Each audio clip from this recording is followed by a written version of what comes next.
Z Fold 7 is a game changer for Samsung, and there's a massive update if you were coming from a Z Fold 6. Although Z Fold 6 is on a discount right now, which you can avail from a prior listed in this video. The biggest change this year Samsung is doing with the Z Fold 7 is the design of a phone. Now, I got both looks and thickness of a phone to compare, but before that, I want to compare both phone cases to see the actual difference between the Z Fold 7 and the Z Fold 6. Now, this is the difference between the Z Fold 7 and Z Fold 6. Look, Z Fold 7 is wider compared to the Z Fold 6, and it is closer to a normal phone. And Z Fold 7 surely looks like the Galaxy Z Fold Special Edition. Also, if you notice or not, the flashlight location is changed on Z Fold 7 compared to the Z Fold 6. Although Samsung is keeping the same boxier design on Z Fold 7, which I personally really like on Z Fold 6. Wait, it's not just about the wider phone, but Z Fold 7 is actually larger in size compared to the Z Fold 6. This seems like Z Fold 7 is a bigger brother of a Z Fold 6.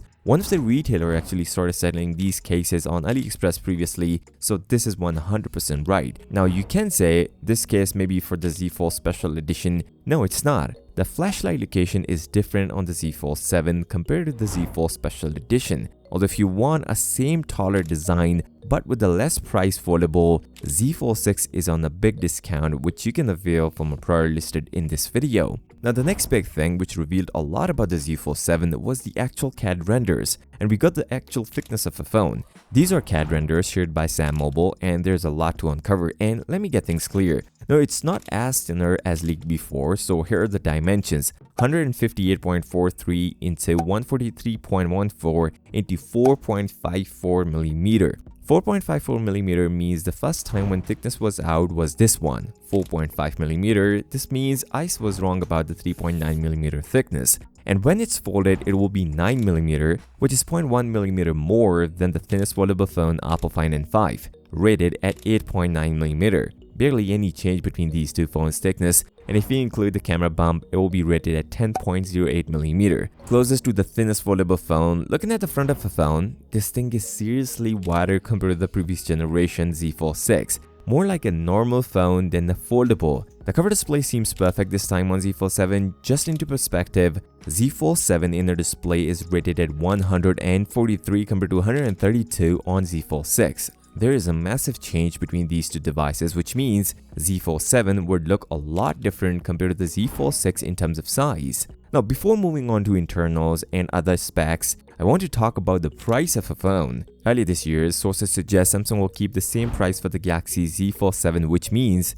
$1,899 just like the Galaxy Z Fold 6. Then tariff happens. After that, Donald Trump put a pause for 90 days. But now again, Trump has announced nearly 25% tariff on Apple and Samsung phones made outside of the US. This will skyrocket the pricing of the Galaxy Z Fold 7 and Flip 7. Now, let's see the first look of a Z Fold 7 from the back, which is different. Initially, we got the look of both cover display and inner display for Z Fold 7, which I'll share in a moment, but now the real phone is spotted online. Now, the source is not confirmed, which means we should take this thing with a pinch of salt, but this is what the source shared. It is the Galaxy Z Fold 7, but honestly, this looks more like the Galaxy Z Fold 6 than the Z Fold 7, mainly the camera rings, and these camera rings are not thick enough to fit the bigger sensor which is coming on the Z Fold 7, although the flashlight location is changed from Z Fold 6. I still don't think this is the Z Fold 7, as this was the initial look from Android headlines. Look how thick the camera sensor is on the Z Fold 7. So either this is a dummy phone or something else, because Z Fold 7 would look better compared to this picture. Samsung is also adding one of the biggest updates in the foldable market. They are adding the titanium components in the Z Fold 7 and the Samsung's first try foldable phone. According to The Elect, Samsung is adding titanium in Z Fold 7. Now, unlike S25 Ultra where we saw a titanium frame, Samsung is adding a titanium backplate in the Z Fold 7 and a Galaxy G Fold. Now, the backplate is used as a support between the hinge and a foldable display. This will surely improve the durability on the Z Fold 7. Previously, Samsung used stainless steel in the first two generations and then switched to carbon fiber, but they are again changing it to the titanium. Now let's talk about the cameras and charging speed of the Galaxy Z Fold 7. The cameras are the main area for this year's foldable phone, and ultra camera is coming. Earlier this year, we were talking about how Galaxy Z Fold 7 will closer to Galaxy Z Fold Special Edition, not only in design but also the features of Galaxy Z Fold Special Edition. And the key highlight of Galaxy Z Fold Special Edition was its cameras. Samsung finally switched to 200 megapixel main sensor. This means we are getting the same cameras on the Galaxy Z Fold 7. Yes, it is now confirmed. According to Galaxy Club, Galaxy Z Fold 7 will be featuring the 200 megapixel main sensor, the same sensor Samsung is using on the S25 Ultra, and finally, Z Fold 7 and S25 Ultra is on the same page with the similar main cameras. Although Z Fold 7 will only get this update, we are going to see the same 12 megapixel ultra-wide sensor and a 10 megapixel 3x telephoto sensor. A decent setup but not groundbreaking compared to the Galaxy S25 Ultra. Also, rumors around under-display camera are here, where Samsung is also improving the under-display camera. There is no confirmation if Samsung would going to update from 4 megapixel to let's say 10 megapixel, but the improvements are coming. Honestly, the UDC on Z Fold 6 is kinda useful only with video calls and extremely gimmick for selfies. Samsung is trying to compete with other foldables,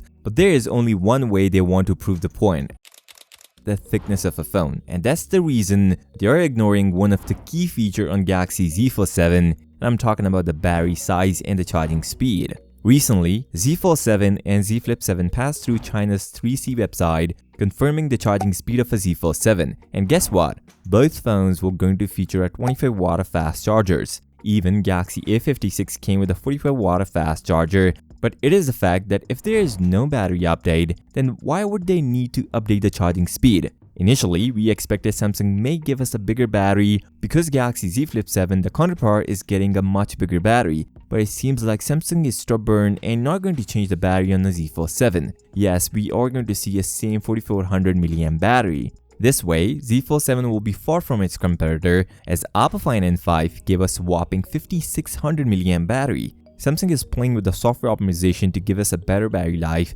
but it is double-edged sword. If they didn't achieve this, we end up getting a bad battery life on Z Fold 7. The performance numbers are also out for the Galaxy Z Fold 7. Samsung is going all in with the Z Fold 7. Every possible update we can think of is coming on Z Fold 7. Initially, there were talk going on about the Exynos processor in foldables, later denied by sources and suggest only Flip may see a Exynos processor. And now it's even confirmed. Z Fold 7 appeared online in a Geekbench and confirmed Snapdragon 8 Elite. It scores 2617 single-core score and 9369 multi-core score. The listing also confirmed more things, where Samsung used the full version with an 8-core CPU and high-performance cores are clocked at 4.47 GHz. Meanwhile, it's not a surprise anymore. Samsung will be adding a 12 GB of RAM in Z Fold 7. There is no 16 GB version available for the Z Fold 7, but there's a twist in scores, where the version I shared is a Korean version of a Z Fold 7,